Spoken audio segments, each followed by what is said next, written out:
इस बार जो है इस तीसरे मतदान में 8.85 करोड़ मतदाता पुरुष हैं, 8.39 करोड़ महिला मतदाता है, जिसमें 39.599 मतदाता जीवन के शतक लगा चुके हैं। 14.4 लाख मतदाता 85 साल से अधिक आयु के हैं, जिनको अपने घर में ही मतदान की सुविधा दी गई है, जो केंद्र पर बूथ पे आ सकते हैं, अदरवाइज वो घर से ही मतदान कर सकते हैं। उम्र को देखते हुए उनका मतदान घर से ही जायज होगा। तो बस इतना ही, फिर मिलती हूँ अगले वीडियो में। मेरे वीडियो को आप जरूर लाइक कीजिए और सब्सक्राइब कीजिए। Hi friend, welcome to daily blog Ubharta Bharat channel. मैं हूँ आपकी होस्ट रूबी ठाकुर। दोस्तों, 2024 के चुनाव मतदान का चल रहा है दौर, उसमें आज तीसरी चरण के मतदान हुआ, जिसमें 93 सीट पर 1331 उम्मीदवार थे। तीसरे चरण की वोटिंग जो मतदान हुआ, उसमें बहुत सारे दिग्गज नेता जो है उनकी किस्मत का फैसला जो है ईवीएम के बटन में से हो गया।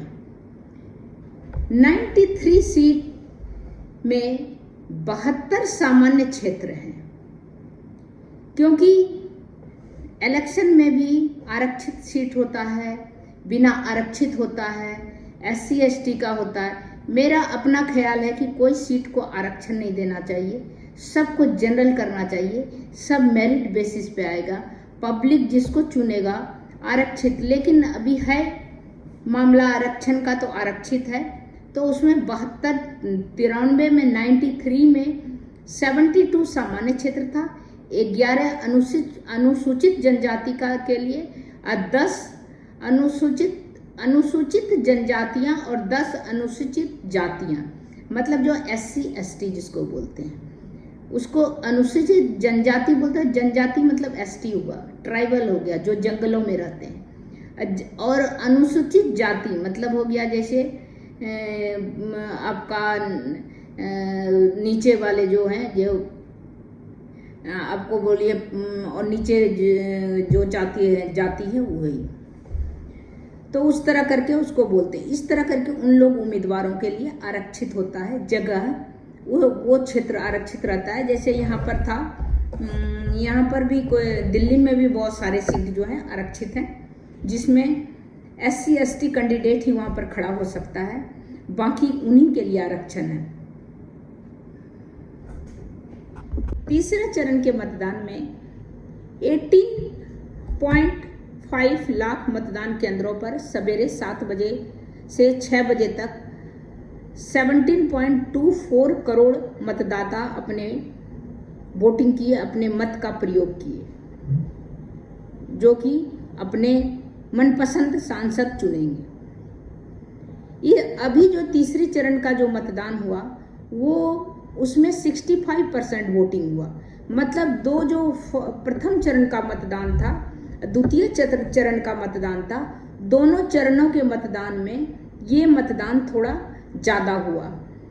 आम चुनाव के तीसरे चरण में के पहले घोषित 94 के बजाय 93 लोकसभा क्षेत्रों में मंगलवार 17 करोड़ 24 लाख से ज़्यादा मतदाता अपने मत का प्रयोग किए और अपने प्रतिनिधि, अपने सांसद चुनने के लिए।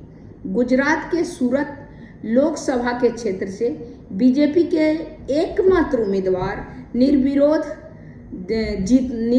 जीत हासिल की।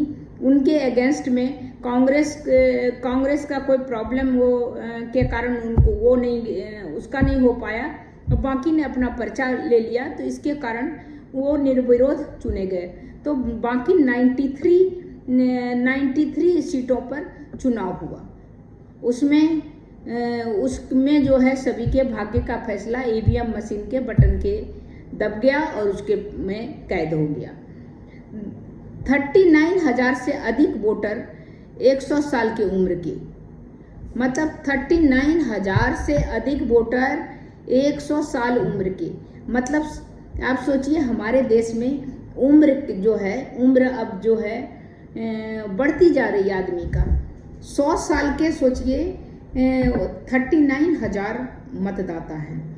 इन 93 सीटों में 72 जो सामान्य क्षेत्र हैं, 11 जो अनुसूचित जनजाति है और 10 जो है अनुसूचित जाति है के उम्मीदवार आरक्षित हैं। तीसरे चरण के मतदान 18.5 मतदान केंद्र में सवेरे 7 बजे से 6 बजे शाम तक 17.24 करोड़ मतदाता अपना वोट कर दिए। इस तरह मतदान का निगरानी के लिए 43 मतलब 4,303 उड़न दस्ते और फ्लाइंग स्क्वाड रखा गया ताकि कोई गड़बड़ी नहीं हो। बूथ पे किसी तरह का घटना नहीं हो जो विपक्ष पक्ष भाजपा विपक्षी कांग्रेस के कोई भी दबंग उम्मीदवार जो कोई अपने उसके कार्यकर्ता नहीं कुछ घटना करे, कुछ वारदात नहीं हो और स्मूथली सभी पब्लिक आके वहाँ पर वोट कर सके, निर्भीक होके, निडर होके। इसीलिए उसके लिए वो अरेंजमेंट किया गया है। सर्विलांस टीम भी तैनात था उसमें। और इन चरण में निर्वाचन आयोग ने अपने ऐप वोटर टर्न आउट के फीचर में बदलाव किया है। अब तीसरे चरण के चुनाव वाले हर राज्य के साथ हर एक लोकसभा क्षेत्र का भी मतदान फीसदी लगातार अपडेट होता रहेगा। मतलब ये तीसरा चरण का मतदान 65% करीब हुआ और 2 जो था थोड़ा इससे कम हुआ था। पहला तो बिल्कुल कम हुआ था, सेकंड थोड़ा बड़ा, तीसरा 65% हुआ।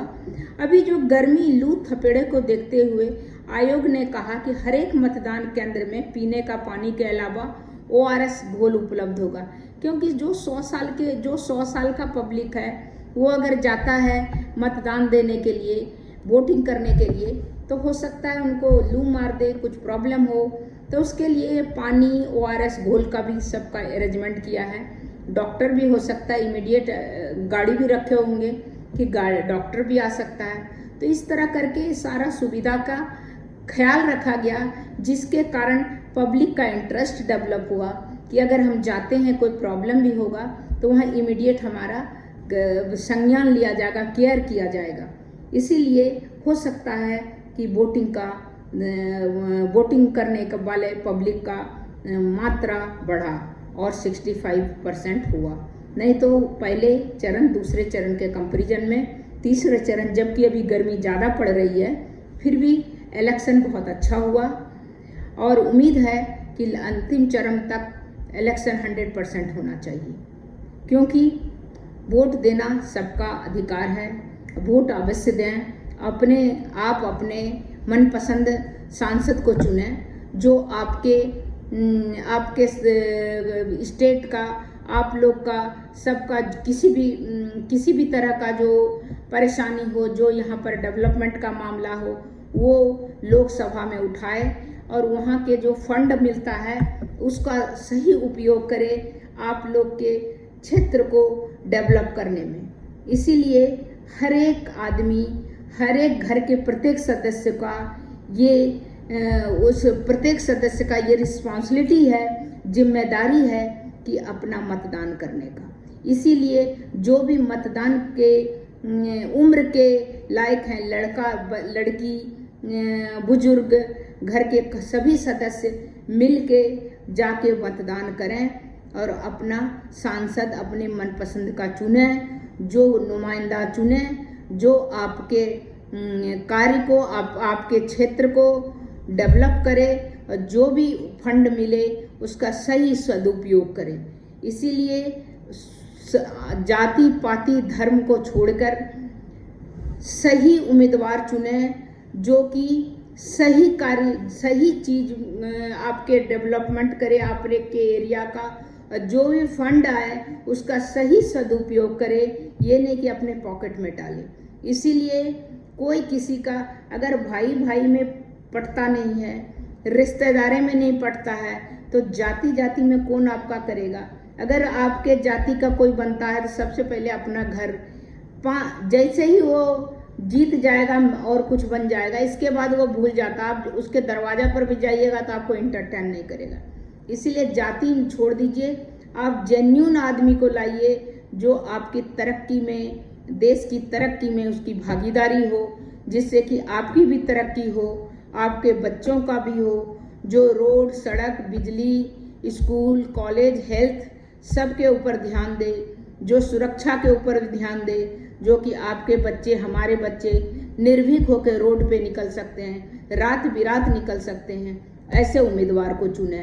इसके लिए आपको सभी को मतदान करना पड़ेगा, जिससे कि सही योग्य उम्मीदवार चुन के आएंगे और हमारे समाज का डेवलपमेंट और हमारे सुरक्षा सभी उसी पर निर्भर करेगा जो हम जिस नुमाइंदों को चुन के लाते हैं। इसीलिए योग्य, पढ़ा लिखा, समझदार, जो कि आपके शिकायत को आसानी से समझे और उसको निराकरण दूर करने की कोशिश करें।